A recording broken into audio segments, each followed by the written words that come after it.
Welcome to the MCAN TV show.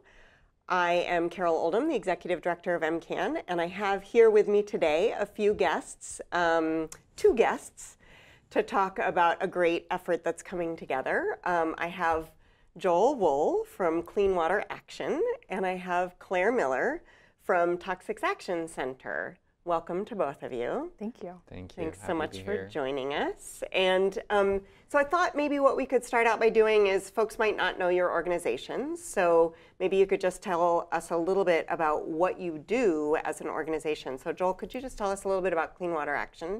Sure.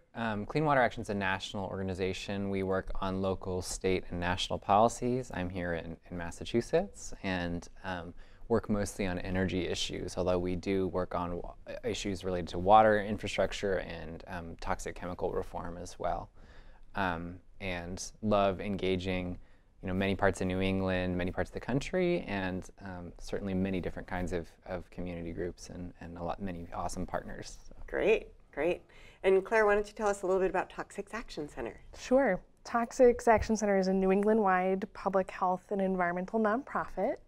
Our mission is to work side by side in the trenches with community groups that are working to clean up or prevent pollution. So I spend my time in living rooms and at kitchen tables with brand new community leaders to stop, dirty energy projects. Great. Well, thanks so much for joining us. So we're here to talk about MassPower that's really focused on clean energy and moving the state forward. And it's called MassPower Forward. And Joel, can you just tell us a little bit about what it is? Sure, I'd be happy to. So I like to start this sort of conversation, the general conversations about energy, with a little, a nod towards the situation we have in Massachusetts and New England, and that's really one of major transition. So we have coal and nuclear power plants in New England shutting down, right? Both within our state, Hallelujah. within our state and close by in the region, and that means that there is a significant amount of power going offline. We also know that, right, there's growing awareness around climate change. There's a big push for clean energy, and because there is, I guess, some space, right, in the power we need to fill, there is the desire by some sort of other dirty energy industries to come in. So we're seeing a surge, particularly I think of gas companies wanting to bring in very large pipelines and frankly very destructive along very destructive paths. So that's where we are. We're in this crazy sort of free-for-all in a way, many different industries battling. We get to determine our future. It's really what MassPower Forward is about. We can make a choice right now. Our state's at the middle of New England. We use more, a huge amount of the power in the region out of the New England states, and a lot of the infrastructure, whether it's pipelines, whether it's transmission lines, or if it's just the stuff we build for ourselves here, clean energy, wind and solar, a lot of it has to either happen here or go through us. And so what I and Claire and yourself and many others have been doing is really, I think, organizing people around the state to come together with a common vision for what do we want and how do we shift towards that clean energy vision, and how do we bring communities along equally and equitably, right, in that process, knowing that some of these communities are in fact losing power plants and are losing part of the kind of old, industrial economy. We need to figure out a place for them in the, in the future that we're fighting for. So Claire, I know one of the things that in my interactions with you around MassPower Forward that I hear you talking about a lot is sort of the scope of this coalition. There's this, there's a huge number of groups. Can you tell us a little bit about the geographic scope and the sort of types of people who are getting involved? Absolutely. MassPower Forward is definitely one of the largest, boldest, most visionary coalitions that I've seen and had the privilege to participate in. It's from the Berkshires to the Cape to the North Shore to the South Coast. Every part of the state is represented in MassPower Forward. It's community groups, it's people who live next to coal-fired power plants or along pipeline routes, it's faith organizations, it's businesses, big and small. It's so many different parts of our community, and people coming together who, for various different reasons, just really want to see the vision. They really want to see the bold best decisions made by our elected officials. And how many groups are part of the coalition at Oh this point? gosh, well, it's Joel, you might know this always too. getting larger. Yeah. Last count was at least 125. It's, yeah, over 130. Yeah, So. it's amazing. And it's come together very quickly, right? I mean, can you tell us a little bit about how it sort of came together, Joel? Because it seems like it happened sort of overnight. Sure, yeah. So there's a couple of things. I mentioned the energy transition. You got a sense of where the scope of who's involved. Clean Water, Toxics Action Center, and other groups have historically worked around issues like the phase out of coal, and we have had somewhat similar campaigns in the past. So that it's not as if this issue is not on the radar of energy transition, but it's never been this level. We've never had this kind of this powerful a movement or this much of a need for one. And so what I can say really is just that this summer, a couple of the both nonprofit organizations as well, just community leaders, right? Volunteers from, whether it's from Somerset or from the South Shore or from Western Mass, from Boston, got together and said, what are we going to do to really push forward in a coordinated way? And one thing I could say is that you could have some of these groups fighting each other politically and otherwise. You could have people who live next to a nuclear plant say, yes, I'd be happy if gas pipelines and gas power plants are something that can help me take this plant offline, or vice versa.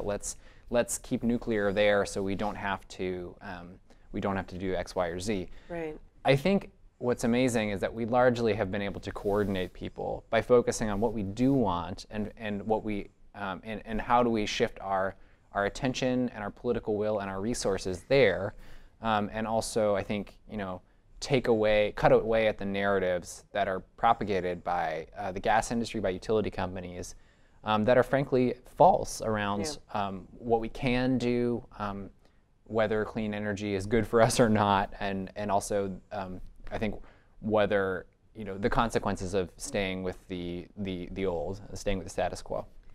So I'd love to get to what we want in just a second, but I know one of the things that really amazed me was, we decided that we all wanted to do launch events at the same time, and there were a half a dozen events around the state. Can you guys talk a little bit about that? I know we've got photos of some of the events, and it's just, I think it shows a lot of the diversity of the movement and geographic diversity, economic diversity, racial diversity, and I just think it's one of the fabulous things that these happened simultaneously all across the state. I think it's really inspiring.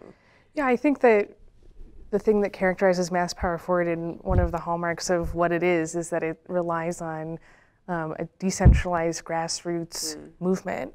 And so, we just know that there are talented, dedicated, committed people who can do this type of work all across the state, and that's one of the strengths of Mass Power Forward.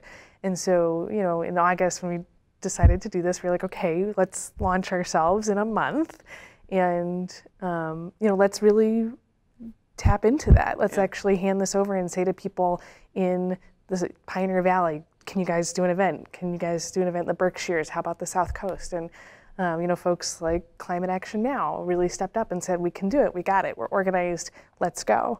And that was really the case all across the state. So we had 6 simultaneous launches with, people from all different parts of the movement standing together saying, enough is enough, it's time for us to continue and double down on the good stuff. Right. We absolutely want, wind and solar, let's go. So in Boston, on the roof of the Greater Boston Food Bank, where there's a huge solar installation, right? We talked about sort of how clean energy is saving, is decentralizing our power, eliminating fuel costs, but also just saving money for critical, for service providers and for, on the North Shore up in Peabody, along the Ipswich River watershed. We said, look, this is a protected area. We've invested a lot in protecting it. It's a critical drinking water supply. It's also threatened by not only climate change, but a gas pipeline.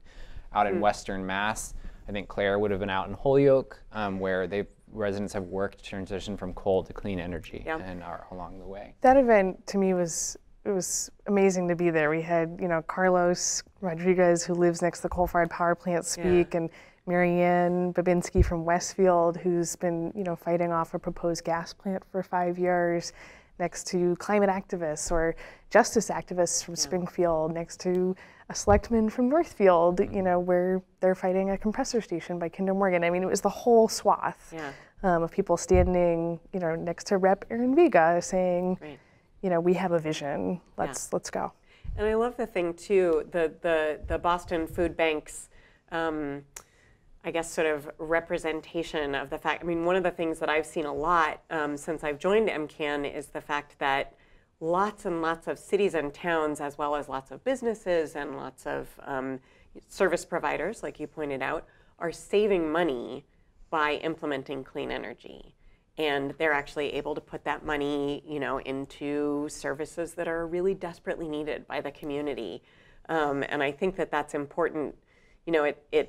The image typically is that, the clean energy is only for sort of the elite. But the fact is that it's really being utilized by a lot of people who really need it in two ways, for the climate justice reason and then also for the economic justice reason, which I think is really important. And another example of that too is, earlier this summer, before we had sort of gotten to launching the Power Forward, I did an event at the Dismas House in Worcester. That's a transitional home for people formerly incarcerated folks, right? They use savings from solar to help fund their programs. Yes. Because of our policies right now, they can't help other nonprofits in Worcester go solar because certain projects are restricted. Projects over a certain size are restricted in the National Grid electric territory. And so, that's why, we want to remove barriers to clean energy, arbitrary ones, and we also want to, remove financing barriers and really commit our communities and our state to make the right choice, So actually, that's a great segue, thank you, Joel, to what do we want as a coalition? So we've got this sort of platform, and folks can go to mapowerforward.com and check it out and sign on and volunteer and call their legislator and do all kinds of other things from there. But why don't you guys tell us a little bit about, I think, Claire, you were going to take point on this. Why don't you tell us a little bit about sort of what we want as a coalition? I'll say, first off, the thing about Mass Power Forward is that we intentionally are being bold, beautiful, and visionary. Yeah. And so we very definitely want all of the good stuff. We want appropriately sited wind and solar. We want energy efficiency, and we want it quickly as much as possible because we have to, reach our goals for a global warming solution. Making sure we're reaching those targets. Yeah. That is definitely number one. Right behind that is, reducing and moving away from polluting energy as quickly as possible. So coal, oil, gas, nuclear, no thank you right now. And then the third piece of the platform is really prioritizing people, families, neighborhoods, and communities over power companies, making sure that is where, decisions are valued. And first and foremost, in my mind, that means no subsidies for polluting energy like gas.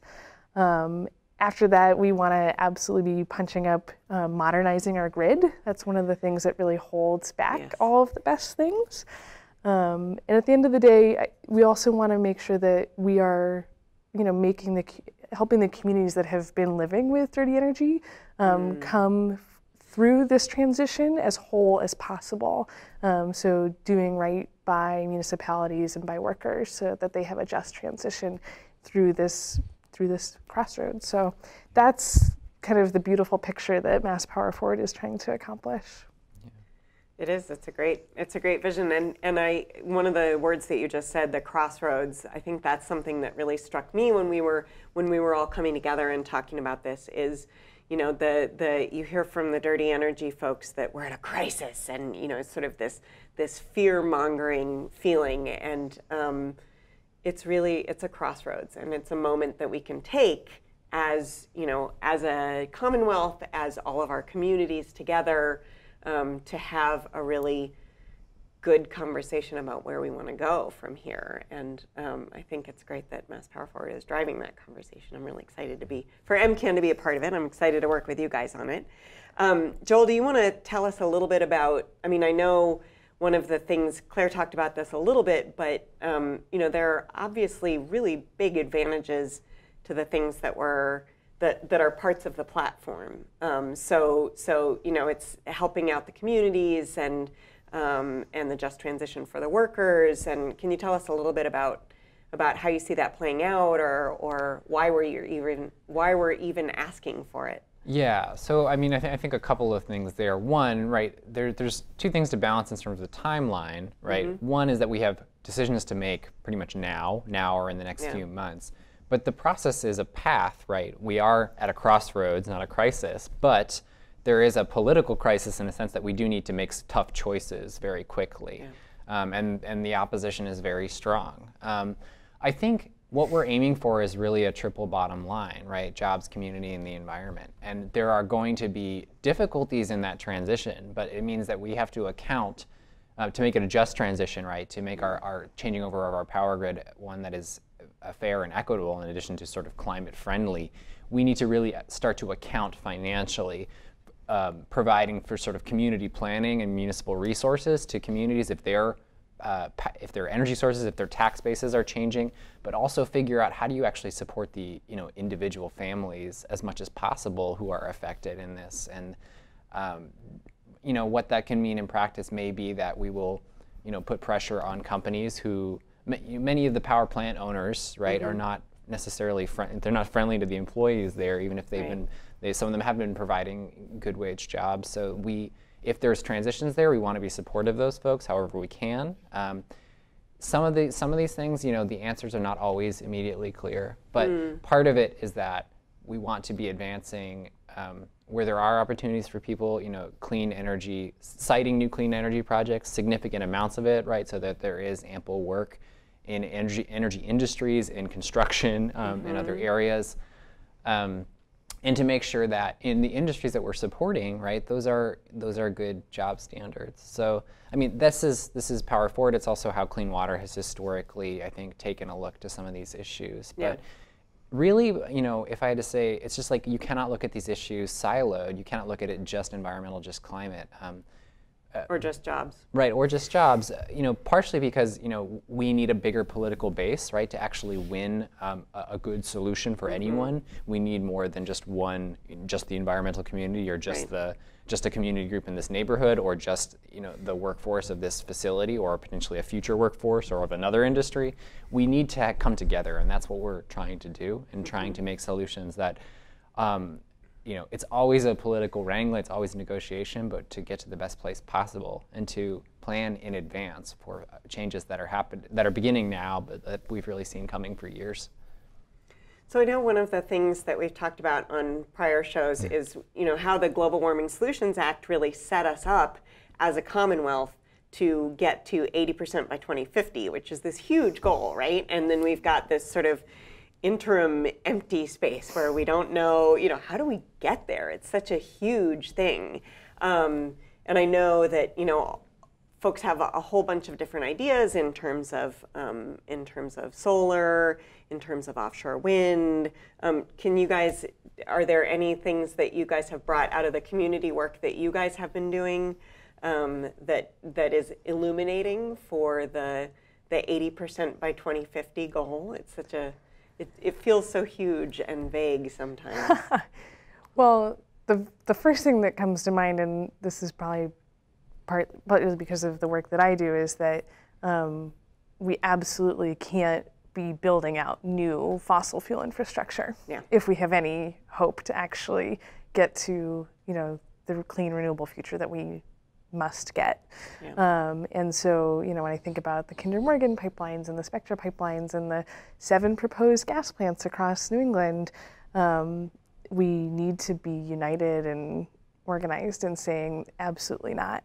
And, there's talk about trying to subsidize, this type of work through putting a tariff and, basically a fee on our making everybody pay making for us it. pay for it. It's insanity. And so, I would say the thing that I, am working with with community leaders along the pipeline routes is making sure that we are saying very loud and clear, absolutely no subsidy for gas. Right. And to be clear, within the sort of Power Forward grouping, right, we have people who have different, stances, political stances, or different sort of interpretations of like what amount of fossil fuel infrastructure we might need in transition. Right. But if you look at the projects that are proposed and the ways of financing that are proposed, I think you can come to much more clear decisions, right? Yeah. We're talking about billions of cubic feet passing through Massachusetts per day. Per day. Some of it elsewhere. some of it potentially to serve us if we're not making good use of the other resources or even the gas resources that we already have, but also going elsewhere. You know, certainly to other New England states, but also for export. The Canadian press is already reporting LNG export terminals waiting for New England pipelines, and we really can. We really need to use to make the best use of the infrastructure we have. So that means that when we have leaking gas distribution pipelines, we should not only be fixing them, we've started to do that at an accelerated rate. Right. We can probably do better. But we need to stop charging consumers for gas that is lost, which is just this crazy concept. I would rather pay for clean energy. If I'm going to pay for something, charge me for clean energy. So can you remind us of the website that people should go to? You can always obviously go to massclimateaction.org, but Mass Power Forward actually has its own website. Right, it's mapowerforward.com. And so folks can go there and sign up, they can take action, and there will be things ongoing to do. If you sign up, we will engage you. So Absolutely. Thanks so much for coming on the show. Joel, again, from Clean Water Action, and Claire from Toxics Action Center. So thanks so much for joining us, and Thank you. I look forward to continuing to work together on this project.